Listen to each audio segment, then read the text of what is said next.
Bismillahirrahmanirrahim. Assalamualaikum warahmatullahi wabarakatuh.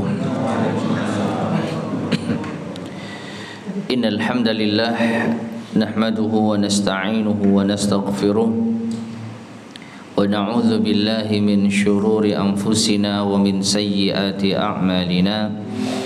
Man yahdihillahu fala mudilla lahu wa man yudlil fala hadiya lahu. وأشهد أن لا إله إلا الله وحده لا شريك له وأشهد أن محمدا عبده ورسوله اللهم صل وسلم وبارك على نبينا محمد وعلى آله وأصحابه ومن تبعهم بإحسان إلى يوم الدين أما بعد. Ma'asyiral muslimin, para jamaah sekalian rahimani wa rahimakumullah. Alhamdulillah kita bisa melanjutkan kembali kajian kita membahas kitab Al-Jami'ul Farid lil As'ilati wal Ajwibati ala Kitabit Tauhid yang disusun oleh Syekh Abdullah Ibnu Jarullah Al-Jarullah rahimahullahu ta'ala. Kitab yang mensyarah Kitabut Tauhid yang disusun oleh Syekh Muhammad Ibn Abdul Wahhab yang dikemas dalam soal jawab. Dan kita masuk pada bab yang ke-51. Qala al-muallif rahimahullah bab qaulillahi ta'ala bab ke-50 afwan. Bab ke-50. Qala al-muallif rahimahullah bab qaulillahi ta'ala falamma atahuma salihan ja'ala lahu syuraka'a fima atahuma fata'ala Allahu amma yusyrikun. Maka tatkala keduanya diberikan anugerah anak saleh, maka keduanya menjadikan baginya sekutu pada apa yang telah diberikan bagi keduanya, maka maha suci Allah atas apa yang mereka sekutukan. Judul bab ini adalah kutipan dari firman Allah Subhanahu wa taala surat Al-A'raf ayat ke-190. Taib ma'asyar muslimin rahimani wa rahimakumullah. Sebelum kita masuk pada penjelasan di dalam kitab ini, maka secara garis besar bab ini menjelaskan tentang larangan menyekutukan Allah Subhanahu wa ta'ala meskipun hanya sekedar nama. Karena nanti pentafsiran ayat ini terkait dengan penamaan anak dengan Abdul Haris. Ya, penamaan anak dengan Abdul Haris. Dan itu termasuk dilarang. Karena apa? Menghambakan diri kepada selain Allah. Al-Haris itu bukan nama Allah Subhanahu wa ta'ala. Ya, dan nanti akan diterangkan bagaimana perinciannya insyaallah.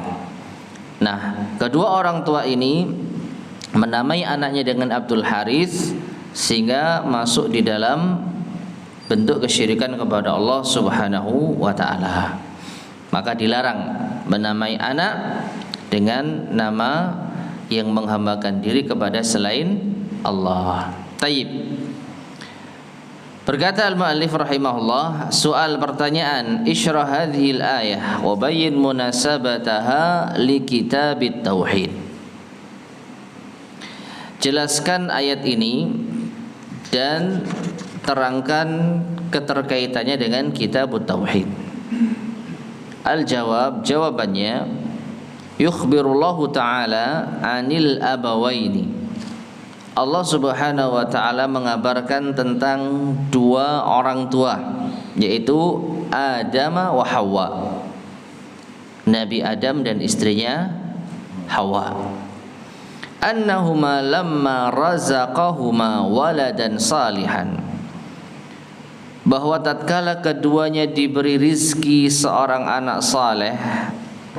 Saleh maksudnya ay basyaron sawiyan, seorang anak yang sempurna. Ya, salih itu maknanya baik. Ya, dalam konteks hadis ini atau konteks pembicaraan ini, saleh itu bermakna baik bentuknya, rupanya. Lawan dari fasid, bukan anak yang rusak, bukan anak yang cacat, anak yang sempurna. Kama sa'alahu, sebagaimana mereka berdua Adam dan Hawa itu meminta kepada Allah rezeki anak yang sempurna, anak yang normal. Lam yu'addiya syukra hadhihi ni'mati 'alal wajhil mardi. Namun keduanya, siapa? Adam dan Hawa, tidak menunaikan rasa syukur atas nikmat ini sesuai dengan yang diridhai. Sesuai dengan yang diridhai Allah Subhanahu wa taala. Kama wa'ada bidzalik, sebagaimana mereka berdua berjanji. Bal asyraka fi ta'atillah, bahkan keduanya berbuat syirik kepada Allah dalam ketaatan kepada Allah, haitsu abbada waladahuma li ghairillah, di mana mereka berdua memperhambakan anak mereka berdua kepada selain Allah. Fasammayahu Abdul Haris, karena mereka berdua menamainya dengan Abdul Haris. Thumma nazzaha nafsahu an syirkil musyrikin bih fi ibadatihi wa ta'atihi. Kemudian Allah mensucikan dirinya dari kesyirikan orang-orang yang musyrik di dalam beribadah dan ketaatan kepadanya. Fata'ala Allahu amma yusyrikun, itu maksudnya. Maka maha tinggi Allah dari apa yang mereka persekutukan. Taib ma'asyar muslimin rahimani wa rahimakumullah. Secara sepintas, ya, apa yang kita pahami kira-kira, Nabi Adam telah salah di dalam apa? Menamai anaknya dengan nama yang memperhambakan diri kepada selain Allah. Berarti yang dimaksud, mereka menjadikan sekutu bagi selain Allah dalam hal ini adalah Nabi Adam alaihissalam. Ya, jadi Nabi Adam telah berbuat syirik kepada Allah dengan menamai, yaitu anaknya dengan penghambaan diri kepada selain Allah. Namun ma'asyar muslimin rahimani wa rahimakumullah, perlu kita ketahui ini diantara pentafsiran yang ada, karena nanti akan dibahas insyaallah di bagian akhir. Kalau pentafsiran seperti ini dia tidak sahih, terutama riwayat yang terkait dengannya, ya. Apalagi nanti akan dijelaskan bahwasanya di antara sebab dilarang menamai anak dengan Abdul Haris, Haris itu nama iblis. Ya, ada salah satu pentafsiran seperti itu. Tapi nanti akan kita sampaikan insyaallah kalau pentafsiran ini tidak tepat, ya, kurang sahih. Nah, jadi sementara ya bisa kita pahami di antara tafsir ayat ini, surat Al-A'raf ayat ke-190, bahwa ayat ini adalah teguran Allah kepada Nabi Adam alaihissalam karena tidak bersyukur kepada Allah tatkala diberi anugerah anak yang normal, yang sempurna, dengan menamainya penghambaan kepada selain Allah. Wa munasabatul ayati li kitabit tauhid, dan kaitan ayat ini dengan kitab tauhid, annaha dallat ala anna ta'bidal auladi li ghairillah syirkun yunafit tauhid. Bahwasanya ayat ini menunjukkan bahwa memperhambakan anak kepada selain Allah adalah kesyirikan yang bisa menafikan tauhid. Apa maksudnya memperhambakan anak kepada selain Allah? Menjadikan nama anak itu hambanya ya selain Allah. Ya, abd itu kan hamba. Kalau Abdullah hamba Allah, Abdurrahman hambanya Ar-Rahman. Ya, Abdurrahim hambanya Ar-Rahim, Abdurrazak hambanya Ar-Razak. Abdul Quddus hambanya Al-Quddus, Abdul Ghafur hambanya Al-Ghafur. Ini semua nama Allah, boleh. Tapi kalau selain Allah maka tidak boleh.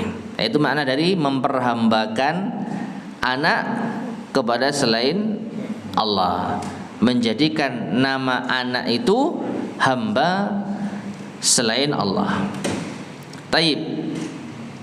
An Ibnu Abbas radhiyallahu anhu maqal, dari Ibnu Abbas radhiyallahu anhuma ia berkata, lamma taghashshahuma Adam atau lamma taghashshaha Adam, ketika Adam mengumpuli istrinya, hamalat, istrinya hamil. Fa'atahuma iblisu, maka iblis mendatangi keduanya.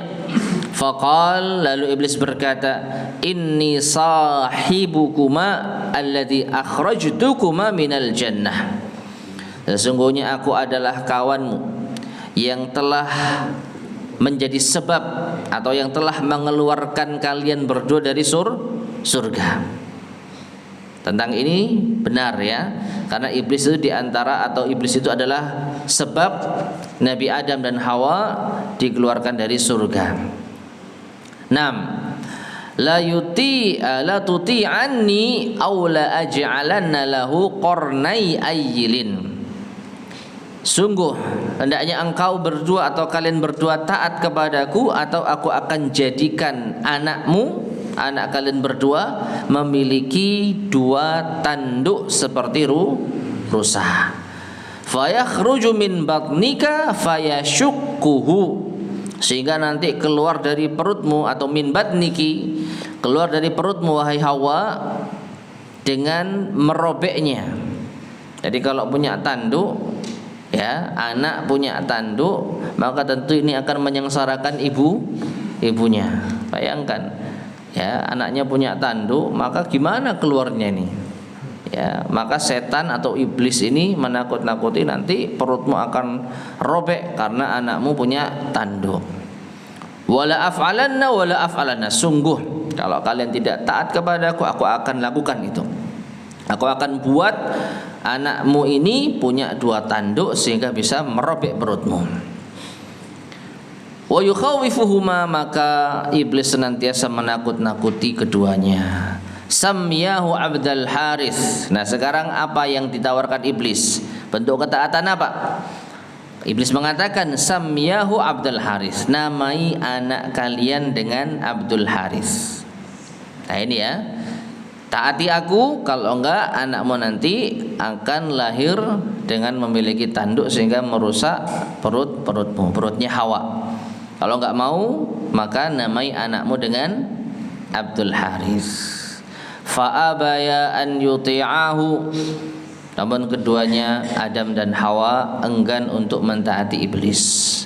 Fa kharaja mayyitan, akhirnya anak yang dikandung itu keluar meninggal dunia. Jadi apa? Anaknya mati. Summa hamalat, kemudian dalam lain waktu Hawa hamil lagi. Fa atahuma faqala misla qawlihi, maka iblis pun mendatangi mereka berdua dan mengucapkan seperti ucapan yang pertama dulu. Fa abaya an yuti'ahu, tapi Adam dan Hawa masih enggan untuk mentaatinya. Fa kharaja mayyitan, akhirnya keluarlah bayi itu dalam keadaan mati. Tsumma hamalat, kemudian hamil lagi. Yang keberapa ini? Ketiga. Fa'atahuma, maka iblis mendatangi keduanya lagi. Fadzakkara lahuma fa'adrakahuma hubbal walad. Nah, untuk yang ketiga ini iblis mencoba untuk mengingatkan mereka berdua. Sudah kejadian loh ya 2 kali. Nah, gitu ya. Fa'adrakahuma hubbal walad. Iblis mencoba untuk mempengaruhi keduanya, diingatkan tentang cinta anak. Enggak eman ta anaknya nanti lahir mati lagi. Nah, kira-kira seperti itu Pak ya. Akhirnya fasammayahu Abdul Harith, akhirnya Adam dan Hawa menamai anak keduanya, anaknya dengan Abdul Harith. Fadzalika qauluhu, maka inilah tafsir dari firman Allah Ta'ala, ja'ala lahu syuraka'a fima atahuma. Mereka berdua yaitu Adam dan Hawa menjadikan baginya, ya, menjadikan anaknya itu sebagai syuraka, sekutu-sekutu pada apa yang telah Allah berikan rizki keduanya. Taib.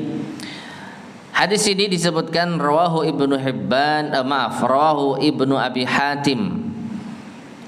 Diriwayatkan oleh Ibnu Abi Hatim, walahu bisanadin sahihin an Qatadah, dan juga diriwayatkan darinya dengan sanad yang sahih dari Qatadah. Qal, ia berkata, syuraka'u fi ta'atihi wa lam yakun fi ibadatihi. Ya.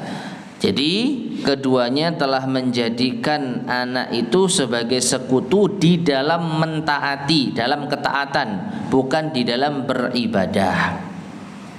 Nah, artinya ma'asyar muslimin rahimani wa rahimakumullah, kalaupun riwayat ini sahih, maka Adam dan Hawa itu berbuat syirik kepada Allah bukan dalam bentuk ibadah, tapi dalam bentuk taat, syirkut ta'ah, syirik ketaatan, bukan syirik ibadah, yang tentu tingkatannya berbeda.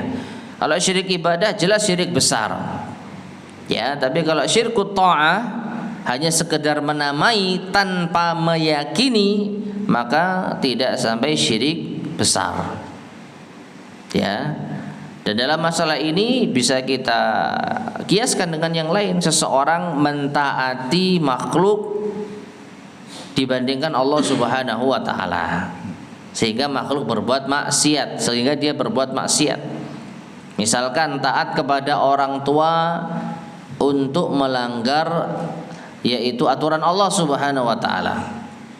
Misalnya seorang anak perempuan mentaati orang tuanya untuk melepas jilbab, padahal Allah Subhanahu wa ta'ala mewajibkan jilbab. Orang tuanya memaksa, lepas jilbabmu nanti kamu enggak payu, misalkan gitu. Kan kata orang tua zaman dulu seperti itu, ya. Ya. Kalau pakai jilbab kamu enggak laku-laku, nanti lepas jilbabmu. Akhirnya sang anak mentaati orang tuanya, maka ini syirik taat. Apakah sampai menjadikan syirik besar? Maka tentu tidak, ya, karena dia masih meyakini Allah Subhanahu wa ta'ala itu yang apa? Yang lebih ditaati harusnya. Tapi karena hawa nafsu dia lebih mentaati orang tuanya. Nah, di sini sekali lagi, katakanlah riwayat ini sahih, katakanlah kisah ini sahih, maka Adam alaihissalam itu hanya sekedar taat kepada iblis dari segi penamaan anak saja, tidak meyakini kalau anaknya itu adalah hambanya Harits. Bisa dipahami, ya? Menamai anak dan menyandarkan kepada selain Allah itu tidak boleh. Kalau meyakini anaknya itu benar-benar hamba ya selain Allah, syirik besar. Syirik besar. Tapi kalau hanya menamai dan tetap meyakini bahwa anaknya itu bukan hamba selain Allah, maka tidak sampai syirik besar. Ya. Jadi ini syirik apa? Taat, bukan syirik ibadah. Taib. Walahu bisanadin sahihin an Mujahidin, dan juga baginya yaitu Ibnu Abi Hatim atau Ibnu Abbas, ya, wali Ibnu Abbas, wallahu alam, dengan sanad yang sahih an Mujahid, dari Mujahid fi qaulihi, tentang atau dari walahu bisanadin sahih. Kalau diterjemahan apa itu tulisannya? Ada enggak? Dari Mujahid, sebelum dari Mujahid. Dari Mujahid. Ada Mujahid enggak disebutkan enggak? Hah? Yang meriwayatkan dengan sanad yang sahih dari Mujahid. Sebelumnya apa itu? Hadis riwayat Sebelumnya? Hadis riwayat Ibnu Abi Hatim dengan sanad yang sahih beliau juga meriwayatkan dari Qatadah. Nah, itu setelah itu terus. Qatadah berkata, yaitu berbuat syirik dalam hal ketaatan kepada iblis, bukan dalam ibadah padanya. Nah, terus lanjut. Itu aja. Setelah itu. Demikian pula ia mau riwayat. Demikian pula ia meriwayatkan. Berarti ini zahirnya Ibnu Abi Hatim. Taib. Allahu alam. Demikian pula ia meriwayatkan, ya, zahirnya Ibnu Abi Hatim meriwayatkan dengan sanad yang sahih an Mujahidin dari Mujahid. Kalau tadi Qatadah fi qaulihi tentang firman Allah, la in ataitana salihan, jika sekiranya engkau berikan kepada kami anak saleh. Itu ada keterangannya enggak? Firman surat apa itu? Al-A'raf ayat 189. Oh iya, berarti terusannya ayat yang ke 190. Nah, ini berarti janji dari siapa? Nabi Adam kepada Allah.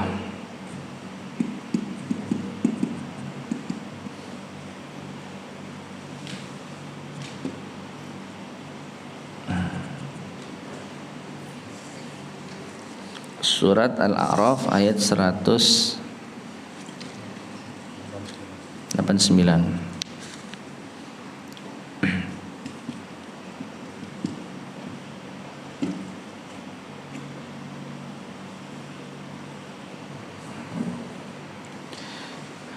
Allah berfirman, huwallazi khalaqakum min nafsin wahidatin wa ja'ala minha zawjaha liyaskuna ilaiha falamma taghasyaha hamalat hamlan khafifan famarrat bih falamma athqalat da'awa Allaha rabbahuma la in ataitana salihah lanakunanna minasyakirin. Ya, ini janjinya. Jika engkau menganugerahkan kepada kami anak yang salih, salih bermakna apa tadi? Normal, yang sempurna, yang enggak cacat.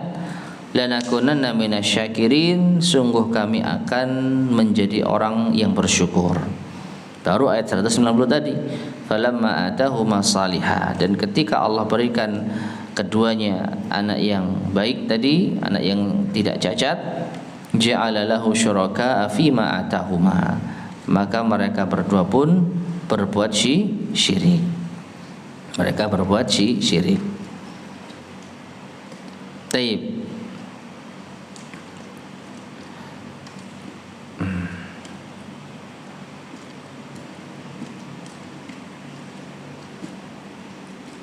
Nah, jadi kalau kita lihat terjemah dan juga tafsiran yang ada, ya, ini ditafsirkan tentang Nabi Adam alaihi assalam.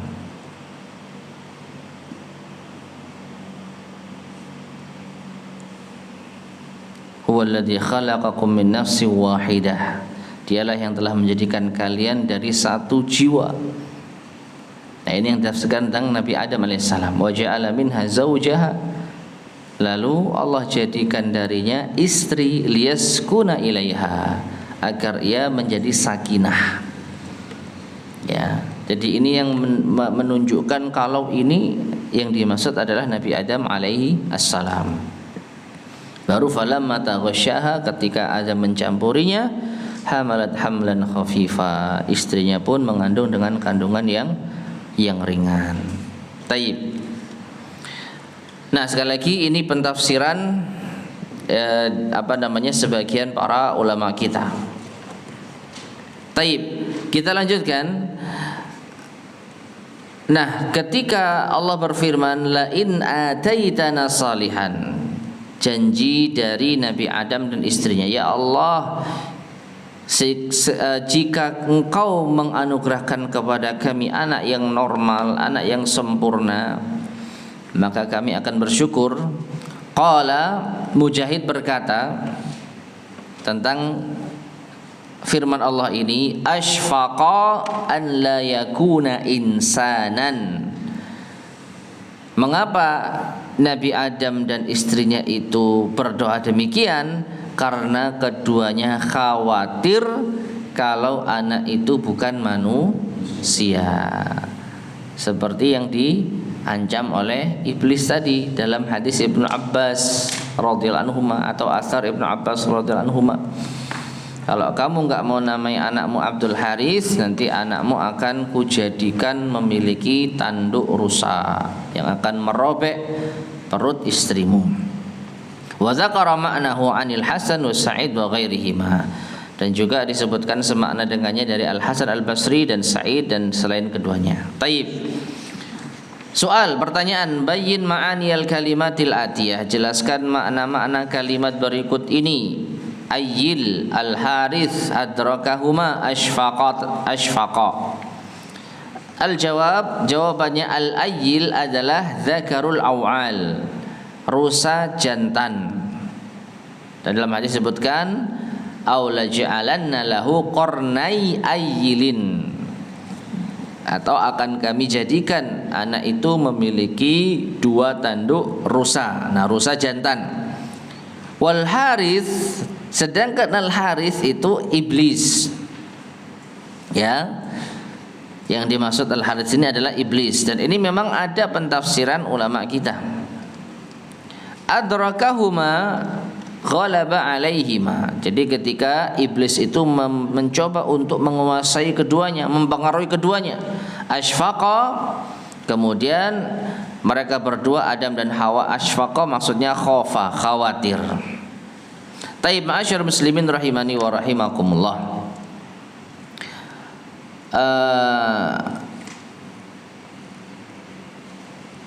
Taib, kita baca dulu saja. Soal pertanyaan, mal farqu baina syirki fit ta'ah wa syirki fil ibadah? Apa perbedaan antara syirik taat, syirik dalam ketaatan, dan syirik dalam ibadah? Al-jawab, jawabannya al farqu bainahuma, perbedaan antara keduanya, anna syirka fit ta'ati yakunu bi mujarrati tasmiyati faqat. Syirik dalam ketaatan itu hanya sekedar memberi nama saja, hanya menamai tanpa meyakini kandungannya. Wala yuqsadu ta'biduhu li ghairillah, tidak bermaksud untuk menyembah atau memperhambakan diri kepada selain Allah. Wa huwa makna qawlihi, dan inilah makna dari firman Allah, ja'ala lahu syuraka, keduanya menjadikan anak itu sekutu bagi Allah, karena menamai dengan nama yang memperhambakan diri kepada selain Allah. Kama qala Qatadatu, sebagaimana perkataan Qatadah, syuraka'u fi ta'atihi wa lam yakun fi ibadati. Tadi sudah kita lewati ya. Qatadah mentafsirkan bahwa Adam itu telah berbuat syirik di dalam ketaatan, bukan dalam ibadah.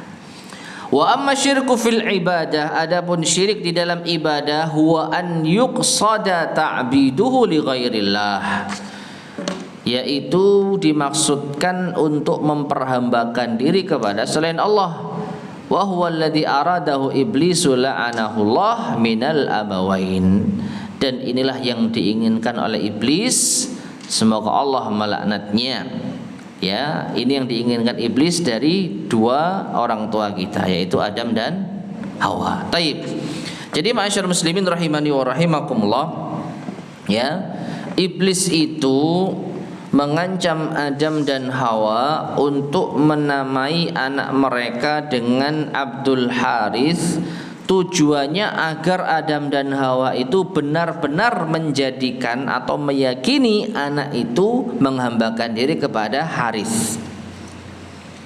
Ya, itu pinginnya iblis. Namai anakmu dengan Abdul Haris. Iblis ingin agar Nabi Adam alaihissalam menamai anaknya itu dan meyakini anaknya itu adalah hambanya Al Haris.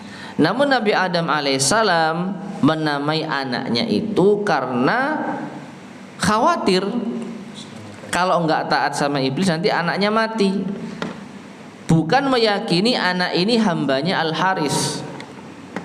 Ya, Maka dari itu apa yang diupayakan oleh iblis ini tidak sepenuhnya berhasil. Iblis inginnya Adam syirik dalam ibadah, dalam taat dan ibadah, sedangkan Adam dan Hawa itu hanya jatuh pada syirik taat. Karena masih meyakini bahwa anak ini bukan hambanya Haris. Cuman karena takut anaknya, khawatir anaknya nanti nggak hidup lagi ketika lahiran, maka dinamai dengan Abdul Haris. Taat kepada iblis, tapi bukan beribadah kepada iblis. Taib. Qala Ibnu Hazm, Imam Ibnu Hazm berkata, ittafaqu ala tahrimi kulli ismin mu'abbadin li ghairillah ka'abdi Umar wa abdil Ka'bah wa ma ashbaha dzalik hasya Abdul Muttalib. Ya, Al-Imam Ibnu Hazm menyebutkan bahwa mereka para ulama bersepakat atas diharamkannya setiap nama yang ada abdunya, ya, li ghairillah, kepada selain Allah, seperti Abdu Umar, Abdul Ka'bah dan yang semisalnya, kecuali Abdul Muttalib. Kalau Abdul Muttalib boleh. Al-Muttalib itu makhluk, ya, nama orang, ini boleh. Sedangkan selain itu nggak boleh. Abdul Syams, Abdul Qamar, Abdul Ard misalnya, hambanya matahari, hambanya bulan, hambanya bumi. Abdus Sama nggak boleh. Abdul Watu juga nggak boleh. Apa Abdul Watu? Abdul Watu salah ya, campuran itu. Abdul Hajar, nah itu hambanya batu. Tadi saya salah Pak, abdunya bahasa Arab, watunya bahasa Jawa. Abdul Watu. Ya, nggak boleh. Ya, yang boleh hanya nama-nama Allah. Pakai Asmaul Husna yang ada dalam Al-Quran untuk menyandarkan nama kepada Allah, kepenghambaan kepada Allah. Abdul Ahad, Abdul Samad, Abdul Razak, Abdul apalagi banyak, ya, Abdul Qayyum, Abdul Ali, ya, Al-Ali yang maha tinggi, Abdul Rahman, Abdul Ghaffar, Abdul Ghafur, Abdul Karim, Abdul Rahim, Abdul Ghafur, Abdul Ghaffar. Semua ini nama-nama Allah Subhanahu wa taala. Nah, kepada selain Allah dilarang. Tayyib. Ma'asyar muslimin rahimani wa rahimakumullah, sebelum kita lanjutkan penjelasan tentang larangan ini,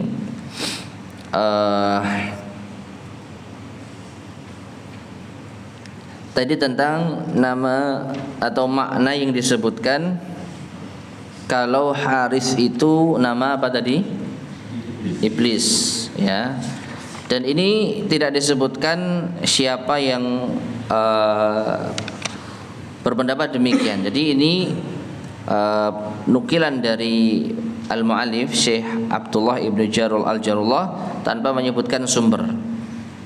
Jadi yang dimaksud dengan Al-Haris itu siapa? Al-Haris itu adalah iblis. Taib. Nama asyar muslimin rahimani wa rahimakumullah, ada penjelasan tentang riwayat ini, ya, bahwasanya penamaan Al-Haris sebagai nama iblis itu tidak bersumber dari hadis. Wallahu a'lam bishawab, entah dari mana, ya, itu tidak bersumber dari hadis. Bahkan ada hadis Nabi SAW yang lebih sahih, yang lebih jelas periwayatannya, yang justru menganjurkan nama anak dengan Al-Haris, seperti hadis yang diriwayatkan oleh Imam An-Nasai, Imam At-Tirmizi, ya, dari sahabat Abi Wahab Al-Jashmi. Ia berkata, qala Rasulullah sallallahu alaihi wasallam, Rasulullah sallallahu alaihi wasallam bersabda, ahabbul asma'i ilallah Abdullah wa Abdurrahman. nama yang paling dicintai oleh Allah adalah Abdullah dan Abdurrahman. Wa asdaquha, dan nama yang paling jujur adalah Harits wa Hammam, atau Al-Harits dan Al-Hammam. Nah, Al-Harits sendiri disebutkan maknanya oleh sebagian para ulama secara bahasa artinya yang suka bekerja keras. Itu makna dari Al-Harits. Ya, yang ulet, yang tekun. Sedangkan Al-Hammam itu orang yang memiliki himmah, cita-cita, tujuan, harapan. Nah, dari sini maka hadis ini wallahu a'lam bishawab lebih layak untuk kita dahulukan daripada riwayat yang menyebutkan kalau Al-Harits itu adalah nama iblis. Ya. Jadi ma'asyiral muslimin rahimani wa rahimakumullah, penamaan atau penjelasan Harits adalah nama iblis wallahu alam tidak sahih karena tidak bersumber dari hadis Nabi sallallahu alaihi wasallam. Meskipun demikian, tetap enggak boleh menamai anak dengan Abdul Harits. Ya. Karena Harits katakanlah nama yang paling jujur, tetap ini manusia, tidak boleh seseorang menghambakan diri kepada manusia. Siapapun dia, mau Harits, mau Nabi kita misalkan Muhammad, Abdu Muhammad enggak boleh, Abdu Ahmad enggak boleh, Abdu Umar enggak boleh, Abdu Abi Bakar enggak boleh, Abdu Utsman enggak boleh, Abdul Malaikah enggak boleh. Ya. Nah, ini. Jadi sekedar meluruskan bahwa riwayat yang menjelaskan kalau Harits itu nama syaitan atau nama iblis wallahu alam itu tidak sahih. Karena ada hadis yang lebih sahih, riwayatnya lebih jelas, diriwayatkan oleh An-Nasa'i dan juga At-Tirmizi, kalau Harits itu adalah nama yang paling jujur. Harits dan apa tadi? Hammam, ya, Hammam. Taib. Nah, sekarang kita lanjutkan. Soal pertanyaan isyrah qaula Ibnu Hazmin hadza. Jelaskan ucapan Ibnu Hazm ini. Walimada istasna Abdul Muttalib, dan kenapa beliau mengecualikan Abdul Muttalib minal umum, dari keumuman. Jadi beliau berpendapat nama yang diperhambakan kepada selain Allah itu haram. Para ulama sepakat kecuali Abdul Muttalib. Kenapa kok Abdul Muttalib boleh, yang lain tidak? Jawabannya, haka Abu Muhammad Ibnu Hazm alimul Andalus. Abu Muhammad Imam Ibnu Hazm, yaitu seorang ulama dari Andalus, mengkisahkan ittifaqal ulama, kesepakatan para ulama ala tahrimi ma'abbada li ghairillah atau ma'ubbida li ghairillah, haramnya memperhambakan diri kepada selain Allah. Ya, penamaan anak dengan abad yang disandarkan kepada selain Allah. Li'annahu syirkun fir rububiyah wal ilahiyah, karena itu adalah kesyirikan dalam rububiyah dan ilahiyah. Li'annal khalqa kullahum milkun lillah, karena makhluk itu seluruhnya adalah milik Allah. Wa abidunlah, dan hamba Allah. Wa huwa rabbuhum wa ma'buduhum alladzi la yastahiqqul ibadata ghairahu. Maka Allah lah yang menjadi Tuhan mereka dan yang diibadahi oleh mereka, yang tidak berhak untuk diibadahi selainnya.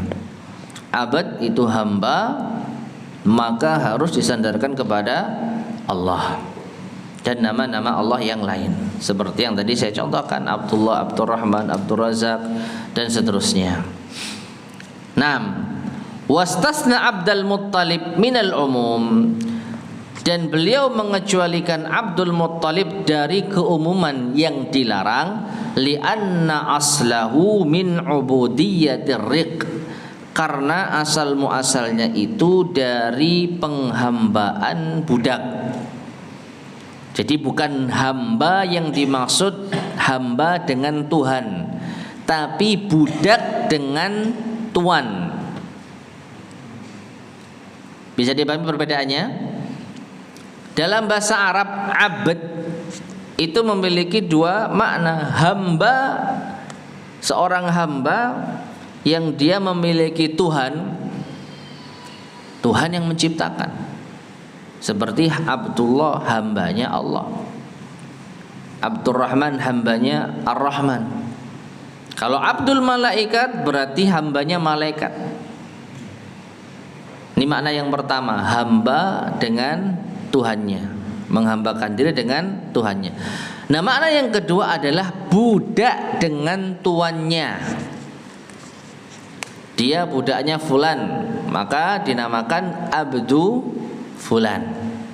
Nah, dalam hal ini Abdul Muttalib itu yang dimaksud adalah budaknya Al-Muttalib, bukan hambanya Al-Muttalib. Nah, wa Abdul Muttalib, dan Abdul Muttalib sendiri huwa jaddun Nabi sallallahu alaihi wasallam. Beliau adalah kakeknya Nabi sallallahu alaihi wasallam. Li abihi, dari ayahnya. Wasmuhu, dan namanya itu Syaibah, nama aslinya itu Syaibah ibnu Hashim ibnu Abdi Manaf.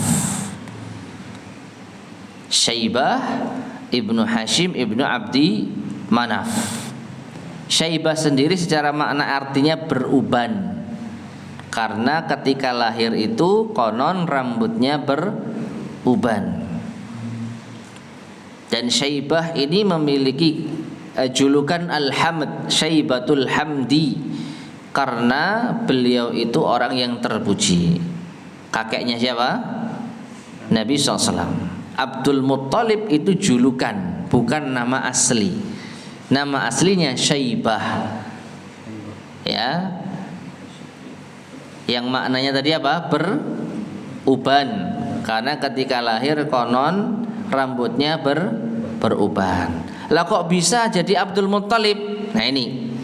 Wa sababu tasmiyatihi Abdul Muttalib, sebab dia dinamai dengan Abdul Muttalib, anna ahla Makkah, bahwasanya penduduk Mekah, lamma ra'auhu ma'a ammihil Muttalib, ketika melihatnya bersama dengan pamannya Al-Muttalib, hina qadima bihi minal Madinah, ketika tiba bersamanya dari kota Madinah, wa kana qad nasya'a biha, dan dia yaitu Syaibah kecil itu tumbuh di sana di kota Madinah.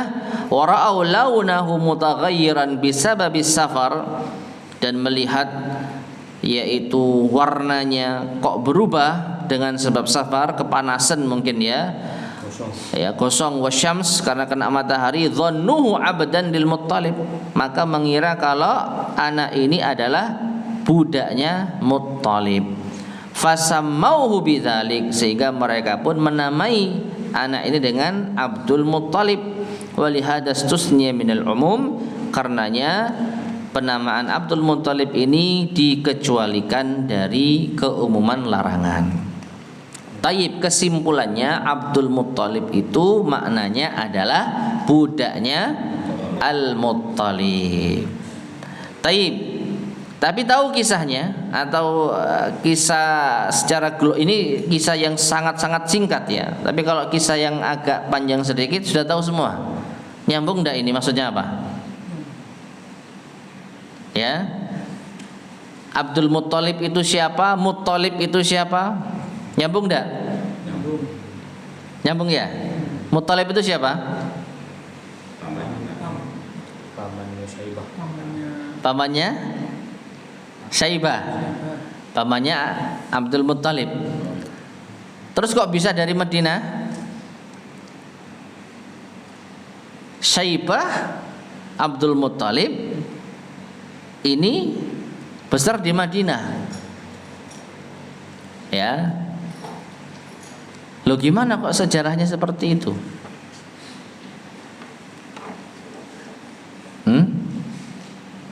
Al-Muttalib itu pamannya Abdul Muttalib. Namanya Syaibah, iya, Syaibah Abdul Muttalib. Kakeknya Nabi itu siapa? Muttalib atau Abdul Muttalib? Abdul Muttalib. Lalu kaitannya dengan Al-Muttalib. Muttalib pamannya. Lalu kisahnya gimana? Ada yang tahu nggak? Ada yang pernah tahu? Ada yang sempat tahu? Sempat tahu? Gimana, Pak? Syaibah lahir di Madinah. Ceritanya bisa lahir di sana?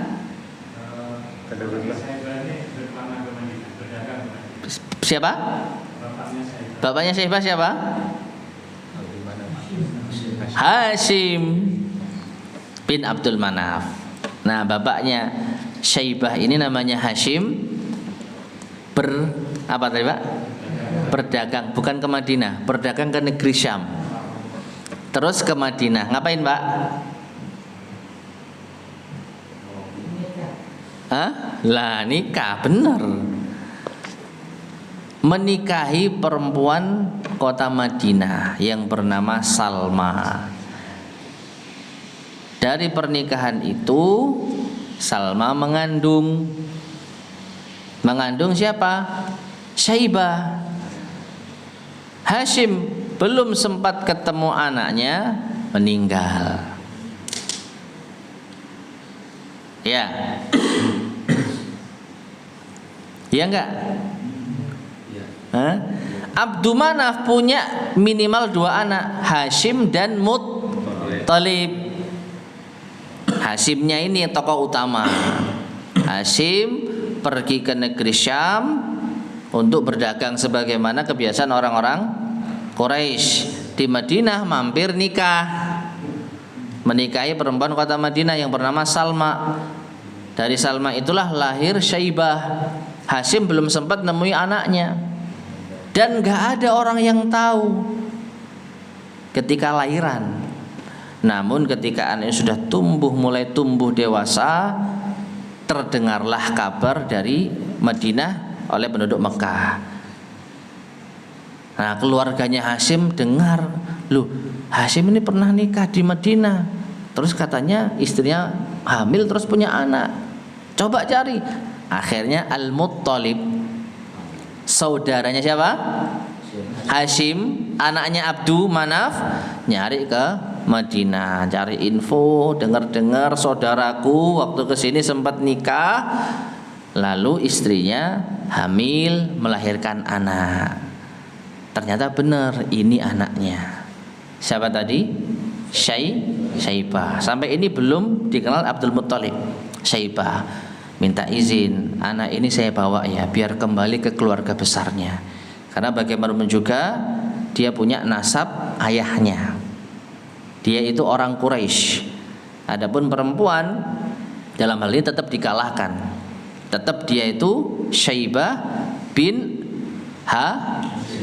benar bin Hashim. Ya kan? Syaibah bin Hashim. Ya benar. Ya. Nah, akhirnya ada dia istilahnya awalnya ibunya mencegah. Ya, anaknya kok dibawa pamannya gitu ya. Tapi si paman ini Muttalib mengatakan dia akan menjadi orang besar nanti. Akhirnya direlakan anaknya dibawa pulang ke Mekah. Nah, digonceng naik unta. Nah, kata Syekh atau Ibnu Hizam atau Syekh di sini disebutkan ketika naik unta ada anak kecil kepanasan, mungkin berubah warna rambut dan kulit. Dilihat sama orang Mekah, oh ini budaknya Muttalib.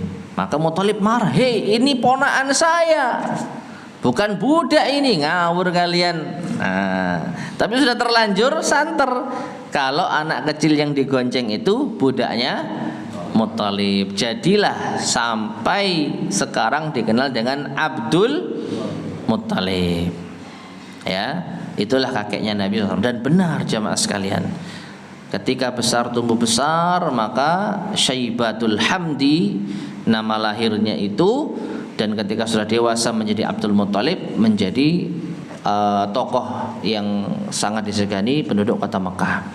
Jadi dialah yang istilahnya yang mengurusi Ka'bah. Dialah yang berperan besar untuk masalah haji, terutama makanan dan minuman bagi jamaah haji. Jadi Abdul Muthalib itu tokoh utama. Sampai pun ketika pasukan gajah datang yang menghadapi mereka, Abdul Muthalib, ya, sebelum Nabi SAW lahir, ya, hingga akhirnya Abdul Muthalib punya anak Abdullah, lalu Abdullah punya anak Nabi kita Muhammad SAW. Ayahnya meninggal, kemudian beralih ke ibunya, kemudian beralih ke kakeknya 2 tahun bersama kakeknya Abdul Muthalib. Setelah itu baru ke pamannya Abu Thalib. Taib. Nah, kemudian ma'asyar muslimin rahimani wa rahimakumullah, tentang pernikahan Hashim dengan Salma di kota Madinah. Dari situ nanti ada kaitannya dengan hijrahnya Nabi SAW. Nabi SAW ketika hijrah itu pengen banget nanti tinggal di tempat istilahnya, neneknya, ya kan? Jadi keluarga dari ibu kakeknya Salma tadi, dan Allah kabulkan. Jadilah Nabi SAW tinggal di Masjid Nabawi. Sebelum jadi masjid, ya, itu adalah perkampungan mereka. Jadi istilahnya Nabi SAW ketika tiba di kota Madinah itu juga nyambung hubungan kekeluargaan, nyambung silaturahim dengan keluarga ibu dari kakeknya.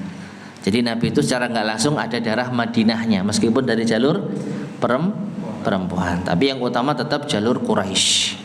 Nah, ini ma'asyar muslimin rahimani wa rahimakumullah, cerita tentang apa? Tentang Abdul Muthalib. Nah, kemudian soal pertanyaan berikutnya, ma huwal maqsudu min hadzal bab? Apa yang dimaksud dari bab ini? Al maqsud minhu, jawab, al maqsudu minhu, maksud darinya anna man an'ama Allahu alaihim bil aulad. Bahwasanya siapa yang Allah berikan nikmat kepada mereka berupa anak, wa kammalallahu alaihimun ni'mah, dan Allah menyempurnakan bagi mereka nikmatnya, bihim bi an ja'alahum salihina fi abdanihim, ketika Allah menjadikan mereka itu saleh, baik di dalam badan mereka. Jadi apa? Normal, anak yang normal, bukan anak yang cacat, apalagi punya tanduk unta. Wa tamamu dzalik, dan lebih sempurna dari hal itu, an yuslihu fi dinihim, yaitu Allah memperbaiki agama mereka.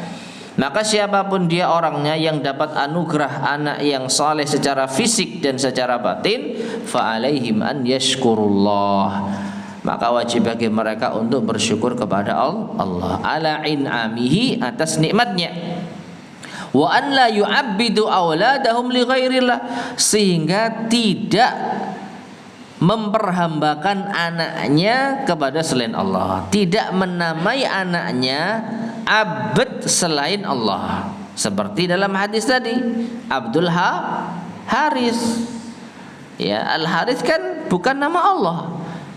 Nah, seharusnya orang tua yang mendapatkan anugerah anak yang soleh baik secara fisik maupun secara batin, itu bersyukur dengan apa? Tidak menamai anak mereka hamba kepada selain Allah. Au yudhifu an-ni'ama li ghairihi, atau menyandarkan nikmat kepada selain Allah. Fa inna dzalika kufrun lin-ni'am munafin lit-tauhid. Karena yang demikian itu adalah bentuk kekufuran terhadap nikmat yang menafikan tauhid. Nah, jadi kesimpulannya ma'asyarul muslimin rahimani wa rahimakumullah, dilarang kita menamai anak hamba kepada selain Allah. Kalau kita mau nama anak kita dengan abd, maka sandarkan kepada nama-nama Allah. Atau kalau tidak, ya nama nabi atau nama yang baik. Nah, dalam ayat tadi tafsirnya disebutkan Adam alaihissalam menamai anaknya dengan Abdul Haris, dan Al Haris itu sekali lagi bukan nama Allah, dan itu bentuk kesyirikan, meskipun syirik apa tadi? Syirik taat, bukan syirik ibadah. Nah, wallahu taala alam bissawab. Adapun selanjutnya mungkin akan kita lanjutkan pada kesempatan berikutnya biidznillah karena cukup panjang. Sehingga mungkin kita cukupkan kajian kita pada malam hari ini sampai sini saja. Taib masyarul muslimin rahimani wa rahimakumullah. Sebelum kita tutup barangkali ada yang mau ditanyakan. Tafadhol silakan.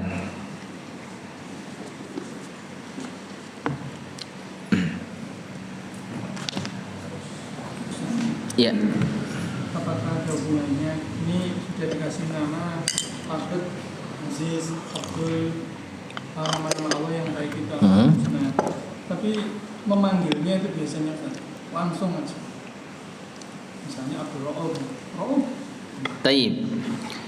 Kalau nama tersebut adalah nama yang hanya dikhususkan bagi Allah, maka tidak sepatutnya kita memanggil belakangnya saja. Contoh Abdurrahman. Ar-Rahman itu hanya milik Allah, tidak boleh makhluk dinamai dengan Ar-Rahman. Jadi tidak sepatutnya kita panggil dengan nama Rahman, seperti Man, Rahman dan lain sebagainya. Apakah ini bentuk kesyirikan? Wallahu a'lam bissawab. Yang jelas ini kesalahan. Tapi kalau kesyirikan, ya kemungkinan ya syirik dalam panggilan. Karena saya rasa tidak ada meyakini anak ini itu Ar-Rahman, anak ini Allah. Kan dipanggil Man, Rahman gitu misalnya ya. Ar-Rahman itu Allah. Apakah ada orang yang memanggil anaknya Rahman meyakini anaknya itu Allah? Kalau ada syirik akbar jelas. Jadi kalaupun kesyirikan mungkin hanya kesyirikan dari segi pemanggilan. Ya. Nah, ini berlaku bagi nama-nama Allah yang khusus dimiliki oleh Allah yang tidak boleh makhluk dinamai dengannya. Tapi kalau nama Allah yang juga bisa dipakai untuk makhluk, wallahu alam tidak mengapa. Seperti Aziz. Aziz bisa makhluk. Rauf bisa. Ya, ada sifat bagi manusia itu Rauf. Nabi SAW disifati dengan Aziz, Rauf. Ya, Azizun alaihi ma'anittum harisun alaikum bil mu'minina raufun rahim. Rahim juga boleh. Nama orang Rahim boleh. Kalau Rahman enggak boleh. Jadi insyaallah pernah kita bahas ya nama-nama khusus yang dimiliki oleh Allah. Ya, Ar-Rahman itu karena maknanya sangat luas, yang Maha Pengasih, pengasih dari segala bentuk kasih sayang. Dan ini hanya milik Allah Subhanahu wa taala. Tapi kalau manusia mengasihi ini pakai Rahim. Ya, seperti Nabi SAW disifati dengan Rahim. Bil mu'minina raufun rahimun. Nabi itu terhadap orang-orang yang beriman rauf, lembut atau ya mudah bergaul, ya halus, rahimun dan penyayang. Allah tidak pakai kata Rahmanun karena Rahman ini hanya milik Allah. Itu bedanya nama Rahman dengan Rahim. Rahman hanya milik Allah, Rahim bisa dipakai untuk nama Allah dan bisa dipakai untuk nama makhluk. Nah sekarang siapa nama anaknya? Kalau Abdul Rauf nggak apa-apa dipanggil Rauf, karena Rauf itu bisa dipakai untuk manusia. Abdul Aziz nggak apa-apa dipanggil Aziz, karena bisa dipakai untuk manusia. Abdul Rahman tidak boleh dipanggil Rahman. Nah seperti itu. Nama depannya bisa nih, misalnya kita agak kesulitan, udah tahu misalnya Canggu, Abdu gitu aja. Ya nggak apa-apa. Oh, nggak apa-apa ya. Ya pokoknya noleh.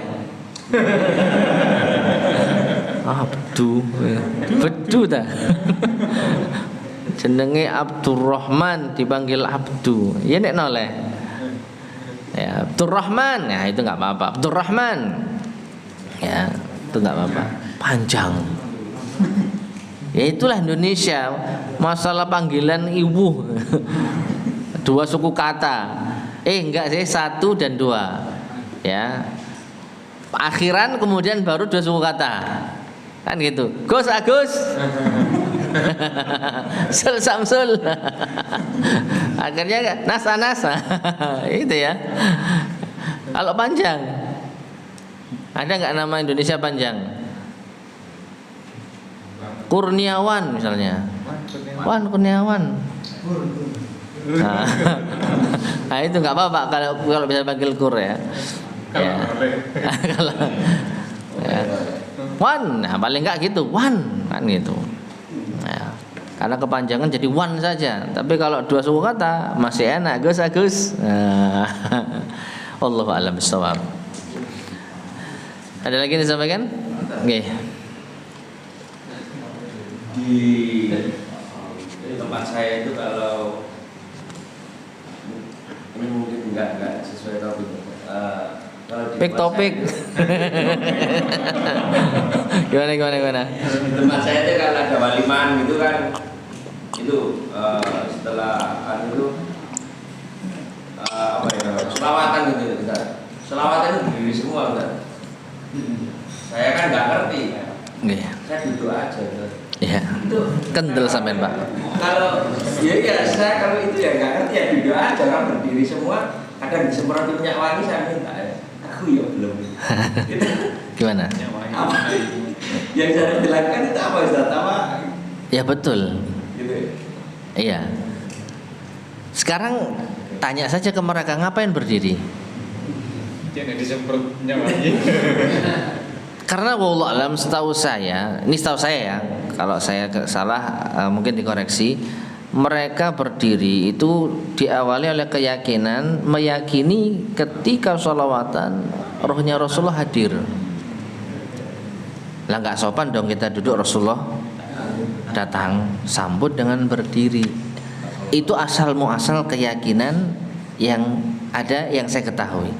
Adapun orang belakangan saya yakin cuma ikut-ikutan saja. Sudah menjadi kebiasaan kalau sholawat berdiri. Ya. Nah, jenengan benar kalau nggak ikut-ikutan, kewendel sampean. Ya. Ya, jadi benar kalau nggak ikut-ikutan karena yang pertama tidak meyakini kalau roh Nabi SAW datang, yang kedua ya ada apa berdiri gitu loh. Ada apa berdiri? Ya, itu lebih mending daripada berdiri dan meyakini. Yang jelas yang paling baik ya nggak berdiri. Ya. Kalau kendel seperti beliau. Itu Pak Didik yang kendel. Ya. Dia mau tanya, "Pak, resep sampean iso kendel ngono, Pak?" Hah? Ya. Karena nggak tahu ya. Loh, karena nggak tahu kebanyakan orang kan ikut-ikutan, latah. Iya, jangan berarti punya prinsip ya. Nek gak ngerti yo gak ngelakoni, bagus Pak. Nah ini harusnya. Tapi kan kebiasaan kita kan sungkan. Sing liyane ngadeg mosok gak ngadeg, mesti gak ngerti alasane ya biasanya ya ngono. Kalau menyelisih keumuman ini kan iwu kita. Hah? Gimana? Iya, saya rasa lebih kesungkannya saja. Fitnah apa kira-kira? Paling cuman dipelilihi. Dikucilkannya paling diapakan sih? Ketika undangan ya kan nggak masalah kalau cuman segitu. Ya rasa sungkan saja kita. Sungkan menyelisihi orang. Ya, Allahu a'lam bishawab. Atau takut dicap orang. Hah? Takut dicap orang. Nah ini nggak takut kepada Allah berarti. Ya harusnya tidak seperti itu. Tapi akui saja kita kurang kendel. Ya, kita kurang berani ya. Padahal ini tidak, saya rasa nggak ada masalah itu. Wallahu a'lam bishawab. Ada lagi yang sampaikan? Oke. Tadi ini kan Adam dan Hawa memilih keselamatan anak ketiganya dan setuju dengan nama Tuhan. Nah di sini apakah Adam dan Hawa mempercayai keselamatan anaknya itu di tangan Tuhan? Saya rasa tidak. Ya, Nabi Adam dan istrinya Hawa disebutkan di sini itu hanya sekedar mentaati iblis, tetap meyakini ya ini dari Allah, nikmat dari Allah. Kesalahannya cuman nuruti iblis gitu saja. Ya. Mempercayai keselamatan anak. Tidak Sampai mempercayai keselamatan anak ketiganya, sehingga Nabi Adam dan Hawa ini memberikan nama Abdullah. Saya rasa tidak. Karena apa? Karena ini kan masalah nurut apa tidak saja. Gampangnya iblis mengatakan nurut aku ta. Cek anakmu gak celaka nurut aku jenengan Abdul Haris. Pertama gak mau nurut. Kedua gak mau nurut. Ketiga temen tak gak nurut. Kok nang mati meneh. Ya wis tak nurut aja. Hanya sekedar nurut saja tanpa meyakini yang menjadikan anak ini sehat walafiat iblis, tidak. Dan saya rasa tidak ada para ulama yang memahami kalau Nabi Adam itu menjadikan iblislah yang menyelamatkan anaknya, tidak. Jadi hanya dari segi nurut omongan saja. Ya, nurut omongan saja. Tidak ada keyakinan kalau keselamatan anaknya ini ada di tangan iblis. Wallahu a'lam bishawab. Ya. Yang mengandalkan perkataan sungguh aku adalah teman kalian yang telah mengeluarkan kalian dari surga. Kalau mengeluarkan dari surga berarti musuh, Ustaz. Ya itu bagi kita. Tapi bagi iblis mungkin merasa koncoku kon. Pojo-pojo metu nang teko surga. Kedoplet. Dan kenapa kok akan tertipu lagi, Ustaz? Lah wallahu alam. Wallahu alam, saya nggak tahu. Makanya ada sebagian para ulama yang menjelaskan athar ini tidak sahih. Pentafsiran enggak sahih. Karena apa? Nanti di akhir insyaallah pada kesempatan berikutnya akan kita sampaikan yang sahih itu ayat ini tentang Bani Israel, kalau nggak salah Bani Israel. Tentang orang Yahudi. Jadi keduanya yang dimaksud adalah salah seorang atau suami istri Yahudi. Surat Al-A'raf 190. Iya. Makanya mungkin besok kita akan coba ulas ya secara riwayat. Memang mau tidak mau riwayat ini disebutkan oleh Imam Ibnu Katsir di dalam tafsirnya. Riwayat yang mengatakan kalau yang dimaksud di dalam ayat ini Adam dan Hawa. Tapi ada riwayat lain dari para ahli tafsir yang tidak sependapat, yaitu mereka meyakini dua orang yang dimaksud itu adalah keturunan Yahudi, ya. Auladan fahudu fahawadu wa nasaru, ya. Anak dari Yahudi dan atau Nasrani. Nah, jadi kalau seperti itu ya jelas berarti Nabi Adam bersih dari tuduhan kesyirikan. Ya, wallahu a'lam bishawab. Taib, kita cukupkan ya. Oh, ada lagi? Nggih. Amin. Juga ada misalkan seseorang yang mentaati perintah orang lain yang dianggap sebagai pemimpin, misalkan itu hanya di syariat misalnya, karena kejahilannya, apakah itu termasuk syirik ta'ah? Kemudian setelah dia diingatkan oleh teman muslim yang lain, namun tetap bertahan dan meyakini bahwa perintah dari pemimpinnya itu yang benar, itu apa bagaimana hukumnya? Yang pertama benar itu syirik taat. Itu syirik taat benar, karena menyekutukan Allah di dalam ketaatan. Harusnya taat kepada Allah tapi dia lebih taat kepada pemimpinnya. Nah, syirik taat ini bisa menjadi syirik ibadah ketika dia meyakini bahwa pemimpinnya yang benar. Kok bisa?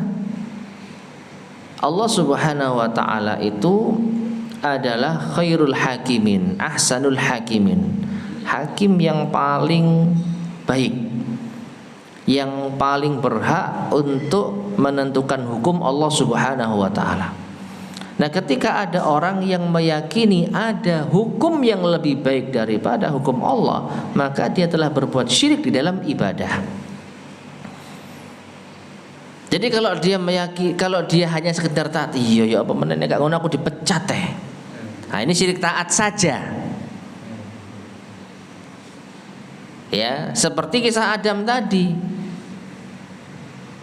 Kalau kisah ini benar, maka kita meyakini Adam itu hanya sekedar ya supaya kalau nggak gitu nanti khawatir anak saya mati lagi. Ya, hanya sekedar itu, tidak meyakini anaknya itu sehat karena setan, karena iblis. Tidak meyakini kalau atasannya itu yang benar di dalam menentukan suatu hukum. Nah, kalau udah dinasehati terus dia mengatakan, ya memang benar pemimpin saya, maka bukan hanya syirik taat, tapi syirik ibadah. Ya, wallahu a'lam bishawab. Baik, kita cukupkan sekian ya. Semoga bermanfaat, kurang lebihnya saya mohon maaf. Kita akhiri, subhanakallahumma bihamdika asyhadu an la ilaha illa anta astaghfiruka wa atubu ilaik. Alhamdulillahirabbil alamin. Assalamualaikum warahmatullahi wabarakatuh.